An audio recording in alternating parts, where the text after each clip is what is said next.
Welcome to the BOGART Effect, a wealthy wisdom podcast. The following BOGART Effect podcast is intended for general information purposes only. The information discussed is no substitute for personalized investment advice from BOGART or another investment professional. Please see important disclosure information at the end of the presentation.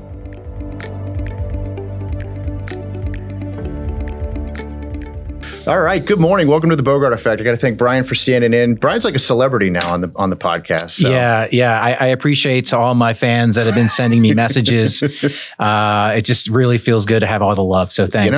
It's why we do it. Yeah. That's my mom and my wife probably are the only ones. They appreciate it. Yeah. We want to talk a little bit about how to create the retirement paycheck today. And this is an area that I think, we do day in and day out. All the time. It's typically the type of customer that we're working with. Yeah.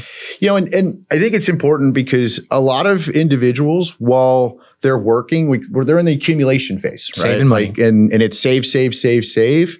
And then all of a sudden you're transitioning, you have this life event, retirement usually, right? Or sometimes it's a layoff. But the fact is now you're transitioning to what we call the deaccumulation phase. And everything that you've saved and accumulated now needs to be turned into the proverbial paycheck. And, the thing is the mindset shift is significant. It's very emotional as well as financial. But I think a lot of investors right out of the gate, they're like, oh, everything needs to get more conservative. And you and I both know that's probably not the right answer. Yeah. So we want to demyth some of this whole conversation. I would tell you my first reaction always is you got to have a financial plan, right? Yeah, totally. That's like a recurring theme with us, but in almost every instance of decision-making with regards to someone's finances, it's amazing how many people we meet with that are in their mid to late 50s and have still never done a financial plan in their life. Yeah, that's kind of shocking. But, never too late. But no, but this is where I would tell you, as early as we possibly can, even if someone in their 20s, we should start. Yeah, I think right out of the gates to kind of know what your plans. Where your saving strategy is going to be. But this is where, as those life events and milestones get closer and closer and closer, it's imperative, I feel, to continue to revisit those plans. So talk to me about what is the process for building a retirement paycheck, and then let's pull on threads and dive into it. Yeah, I know we're going to go through a couple of the specifics. What are the ways that you can take that out? We'll get to that in a few moments. But how do you approach this? You mentioned the financial plan. Well, what does the financial plan tell us, right? To start building these blocks. Well, first of all, it's going to tell us what's your cash flow needs, right? How much money am I going to need for my investment portfolio to pay the bills? And some individuals, we take it the other way too, right? Like, what do you need to spend? Yeah. Let's start there. Yeah. And sometimes it's a very hard reality check sometimes. And then sometimes it's the other way, which is we need you to spend more. But there are instances where it's, hey, that's just not a realistic spending number relative to the amount of assets you have. Yeah. And again, that all intertwines with the plan. Yeah. And it's time frame. How far are you away from your retirement or how far are you away from needing that paycheck, and what age are you going to be? So how far are you away? What age are you going to be at that time? What are your expenses? What's the weight of the percentages that you're going to need from, the portfolio or other assets? All kind of go into it. And what's your tax situation too?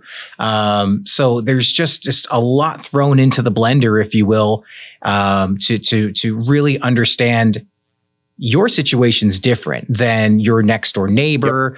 Your situation's different than your parents. And knowing that. And it might even be different than your colleague who works at the same company that might even be making the same amount of money as you, right? I mean, it's everyone's plan is unique and is bespoke in different nuances. And I think that's why it's so important to kind of bring these issues to the forefront, candidly, as early as we possibly can, especially if there's a scenario where we need to be doing some course correcting.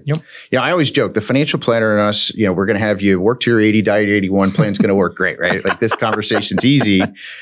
Just like I would have you literally save every dollar you make, leave enough left to live, and your plan's going to work great, right? But that's not reality, and that's really not what we're trying to accomplish here. And so I always say, obviously as we're building that plan out, but part of that process with the plan, obviously you already identified identified expenses and understand spending needs.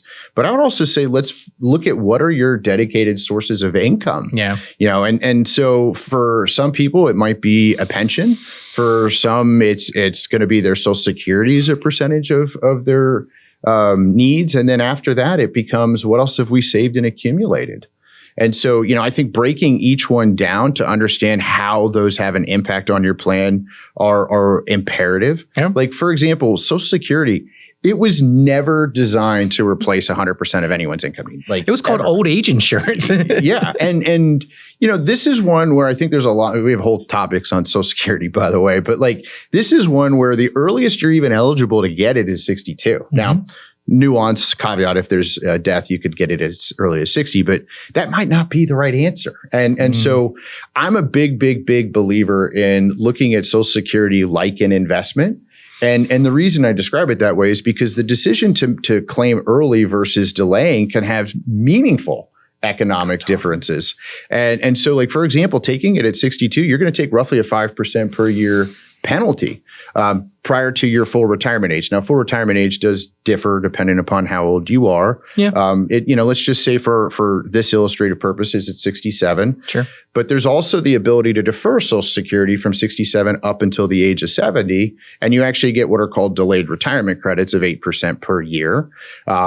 But again, everyone kind of has these natural preconceptions around what they should do. Like, I'm going to take it at 62 because Social Security is bankrupt. Yeah. Or I'm going to wait till 70 because I get the maximum dollar, right? Like, I think this comes back to Social Security is a great example. We need to integrate it back into a plan. Yeah. And depending upon your situation, it may or may not make sense to take Social Security earlier or later. Because I come back to the statement around treating it like an investment. Well, the fact of the matter is, taking it early, you're going to take a discount. Yes, you get the cash flow, get that. However, if you're in a situation where your withdrawal rate's already, let's just say, extremely low, we've got clients whose withdrawal rate's at 1.5%, 2%. Yeah. Well, taking Social Security, that might be a piece of their income needs. However, it's now creating ordinary income that's precluding us from doing other tax optimization scenarios. It's reducing the benefit for life, right? It's also reducing survivorship benefits. So that might not make sense. That's so true. But if you also, we have clients that withdrawal rates are 6, 7, 8%. And in that situation, it might make sense to start taking Social Security to take some of the pressure off the portfolio, especially in periods of incredible volatility. So everyone's situation is going to be a little bit different there. Yeah. I mean, it's that family factor, right? It's this is going to be current income that's coming in. How does that factor into my tax situation? What's the earnings differences between you and your spouse, right? Because let's just say I had the greater earnings history and maybe I'm, a certain amount of years older than my wife.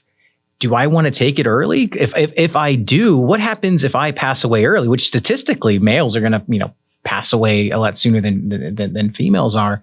So if I take that early, I mean, that could be a generational difference. Well, and especially because with Social Security, you have your spousal benefits, as you were alluding to, but also, most importantly, survivorship benefits. Yeah. And so the decision to, let's just say, reduce or penalize the higher earners could have very significant economic implications for later ones. Now, on the flip side, right, like if you have young minor children in your Social Security age, it might actually mean more economic benefit to the household if we turn it on, because children under the age of 18 are eligible for Social Security. There you go. So this is one where the direct integration of a plan in your situation, and it comes back to the comment you made earlier about how different everyone's situation is. I think it's extremely meaningful. Yeah. Just real quick while we're on Social Security, because we get a lot of questions around like, is Social Security going to be there? And I would say unequivocally the answer is yes. The challenge, of course, is we have a declining workforce, not population, but workforce. Go figure. And we have more people drawing on Social Security benefits, and people are living longer. So the Social Security trust is essentially at this inflection point where now, because of the number of individuals that are drawing off of it, it's starting to go down. Current projections have Social Security running out between have Social Security trust running out between 2035 and 2037. What that then means is we would be solely dependent upon what is being contributed in versus what is being drawn. And current projections are about 77% of current obligations will be funded by current contributions. So, by the way, this is the same scenario we saw during the Reagan administration in the 80s and in the late 80s, where same conversation, same comments were being made around the solvency of Social Security. The fact is that we're going to see some level of change. I personally believe that the baby boomer generation, which is those that are drawing off it, is the largest active voter base. So, I know, slightly cynical, but the reality of it is that because of that, anyone that's in that demographic, most likely we're going to see some type of reform that will have an implication that will grandfather or sunset them out, right? Like it won't have a meaningful impact on them.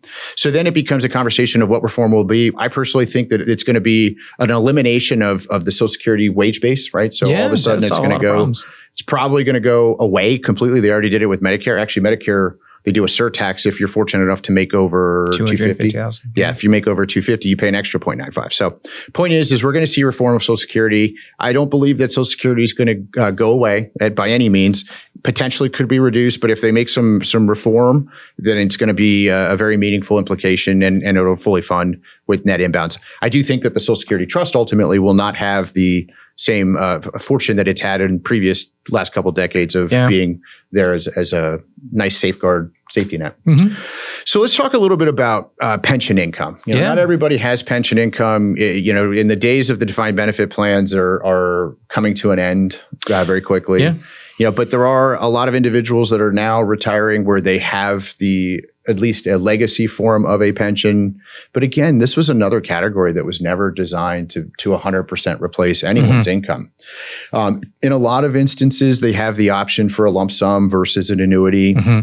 I will tell you, mathematically, every single one of these plans is different. It's not a no-brainer to take an annuity. It's not a no-brainer to take a lump sum. You got to run the math. Comes back to this plan conversation. But that is an income stream. And the risk, by the way, real quickly on taking a lump sum still is you now have to take on market risk. You need to invest that money. You need to then have a risk management profile built out that you have to be comfortable with some level of undulations and volatility.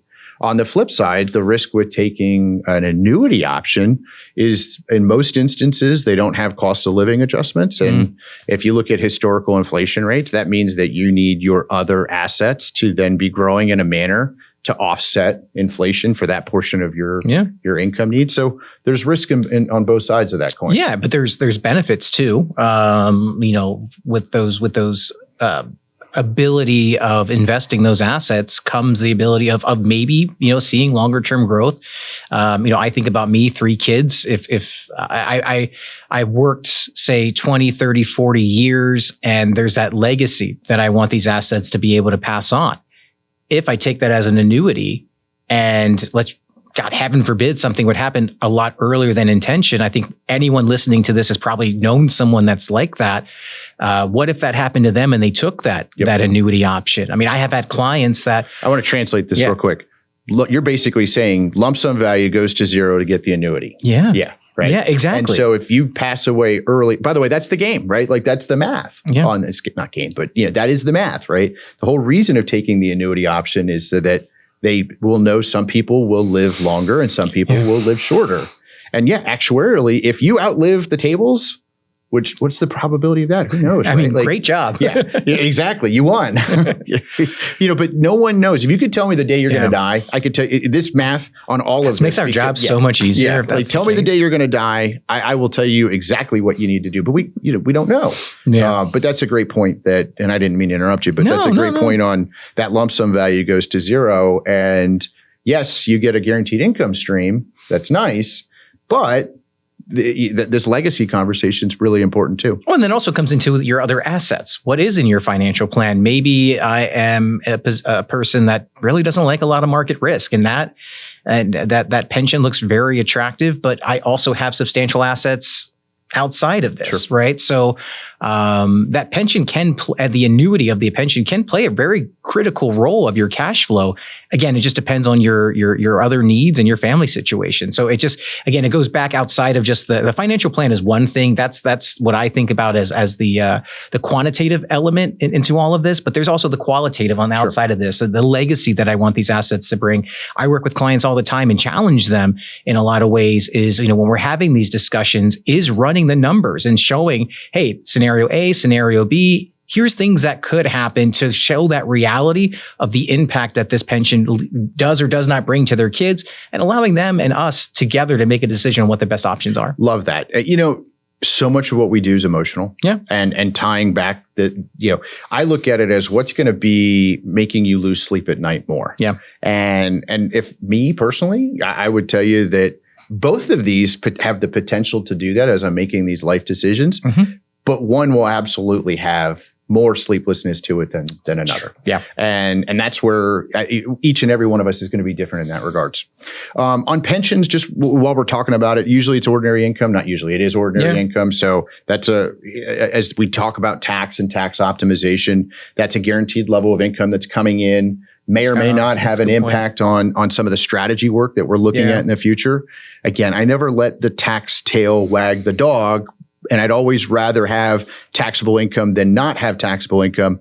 But when we're having this conversation around tax optimization, the annuity automatically brings up the level of income at a certain level, and it just needs to be factored in. Now, it's kind of like a tax handcuff in a way. Well, but on the flip side, right, by not doing it and taking the lump sum now, and let's just say you're very fortunate in how it's grown, which that's been the case for a lot of clients over the last couple of years. Well, now all of a sudden you're going to have a bigger required minimum distribution when you turn 73 or 75. Tough problems. Yeah, I'd rather I always would rather have the assets I have to pay tax on than not have the assets. But it's something where, as we're trying to be as tax efficient as possible, we want to make sure that we're fully educated on what are the implications of the decisions that we're making.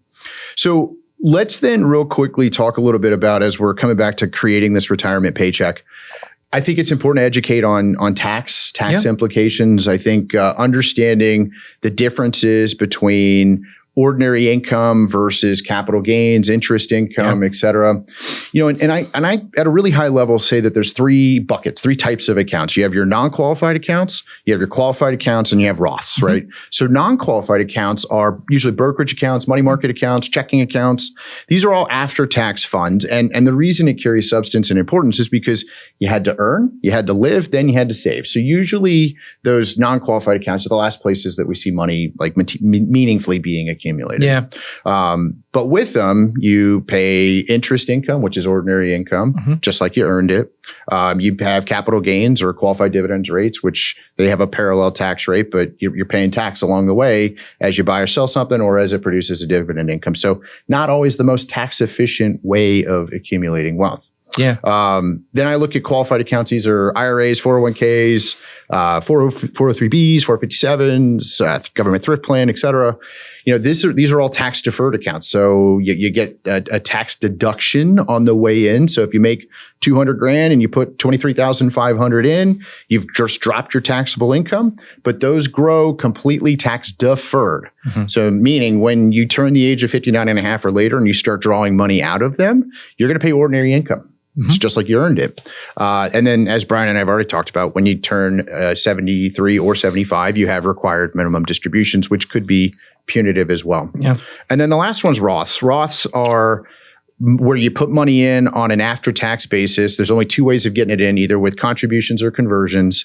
So it's moderately challenging to get money into these, but they grow completely tax-free. And assuming you're over the age of 59 and a half, and the money's been in for 5 years, the growth is tax-free as well. So a lot of our clients have this misconception that I need everything in Roth. And the answer is actually probably not, solely because the cost of getting it into the Roth can be very expensive. So we need to be ratable or incremental as we're doing it to make sure that we're building out a very tax efficient and tax optimized long-term strategy. So, we say all of this to kind of set the stage of like, building out a paycheck that is enduring of market environments, taxable environments, making sure that someone is comfortable. Because I personally believe that emotions are the largest attractor for long-term success with anyone's retirement. And what we're trying to do as we build these paychecks out is then understand what are your expenses, model how much money that we need to have in a tax efficient manner to be able to fund living expenses for several years, whatever that is appropriate for you. You know, I've got more conservative clients. They want to see 5 years worth of their spending needs in a lower risk environment. I've got, let's just say, more aggressive clients that want to see 6 months worth of their needs. And this is the gauntlet that I think is really, really important, because somebody who's, for example, retiring from their day job, they might go back and contract. Yeah. Well, that contracting income might cover all of their expenses. And we don't need to ramp up the level of lower risk assets. Whereas somebody who's fully retired that has no pension income, they're deferring Social Security, yeah, we probably got to bring a little bit bigger of a lower risk position for them, dependent upon how much comfort they have with market fluctuation and risk. But we're going to be factoring in all of those dedicated income sources to back into what that number is. And that's where I think it's really important, again, beating a dead horse here on integrating with the plan. Well, and then I think it's also too, what you're mentioning is well, then how do we invest some of these funds too? Because you just laid out a couple of different sources of ways that I could take cash flow from my portfolio. Is it the most efficient to take it from X source or the Roth source? Well, if I'm early in retirement, probably not. Yeah. I may want to consider that to grow tax-free as long as possible. So because of that, I have a greater time value associated with those funds. The other assets that I'm pulling from, that's where my financial advisor, my financial plan says, hey, this is more ideal. Well, then I want to have those investments, like you said, whether it's 6 months, a couple of years, or just in an investment portfolio that is just generally more conservative. It doesn't withstand the greater ups and downs, the volatility that the markets can bring. Well, and just to kind of real quickly use an example, I'll use my mom, right? She recently retired from the government and she was Social Security age, right? So all of a sudden now, and she's done, I give her every bit of credit. She has saved, later on in life, started saving and has done a really nice job of socking away a nice nest egg. But she made the decision to retire, and she's got a government pension, right? She's got a Social Security paycheck too, right? And then all of a sudden we're building out the plan, and it's like that's actually in her case because of what her expenses are. Yeah. And I'm not going to name her age because she'll get mad at me. But she's Social Security eligible. But she's definitely at a stage of life where those two are covering 70% of her, better than I do actually. I do. But about 70%. So the portfolio doesn't need to produce that level of income or cash flow for her because she's got those dedicated income sources coming in. Yeah. Whereas I think I had a client recently retired 55. Like we're obviously can't take Social Security. We made the decision to defer commencing the pension or lump sum. We're not making that decision right now. So we need the portfolio, and they're not going to contract or anything of that sort. So we need the portfolio to generate all of those needs. Their 401k or after tax savings or other things that they've done. Well, I thought you were alluding to that rule of 55, where it's if you're retiring at 55, then there's a decision where your other asset sources, because preferably you'd want your tax deferred assets to grow as long as possible. The compounding effect of that can be huge over a long period of time, but there is that caveat in the code where if you are over the age of 55, you can do a withdrawal from your 401k. You still pay ordinary income taxes, but you avoid that 10% penalty. I want to pull on that thread just for another minute, right? Because what you brought up was a really important conversation around the timing of your retirement. Because, for example, we've talked a lot about pulling on these different account types. Well, age 59 and a half, the reason for it is there's a 10% penalty to draw on those prior to that. Yeah. And so if somebody, for example, retires at 55, we need to figure out how we're going to fund their living expenses and cash flow needs to bridge all the way up till age 59 and a half. And you just mentioned one of the strategies, which is this rule of 55. It could be we're living on after-tax assets. It could be that you're going back to contract. It could be money markets or savings that you have, right? We got to build that part of this plan out, and that directly integrates with this conversation around how to create a retirement paycheck. Yep. A lot of different levers, a lot of things that need to be looked at. But that's why we're here. I mean, that's what we do on a day-to-day basis. It's really exciting being able to take, all of the blood, sweat, and tears that we as individuals or as clients or as investors have been able to save over a long period of time. But then we're the shepherds of being able to transfer that into that paycheck. It's our job. It's our responsibility. And it's an awesome job and it's an awesome responsibility. But there's just so many nuances that come to all of this with yourself, your health, your family, your legacy, taxes, all of that comes into play. So it's allowing us to sit down with you, do the analysis, run the numbers to then say, hey, this is the plan. But we're going to be circling back on this on a year-by-year basis. As we're recording this, Congress is voting on a tax bill right now. How is that going to impact your future tax bill? And should that change your cash flow plan? Guess what? That's what my clients are expecting of me right now. After I get done this podcast, I'm going to have that same conversation. Well, and that's a great example where things are going to constantly be changing, right? Like it's actually more normal to see change than not have change. Yeah. But like, for example, at the back end of 2025, every single client of Bogart Wealth is going to have a new plan because we know no matter what bill gets passed, it's going to be a change. I hope Sandra's ready for all those requests that we're going to be sending to her team. I've already had that conversation. Brian, thanks for stepping in today and doing the podcast. Hope everyone learned something and really appreciate you taking the time. Thank you.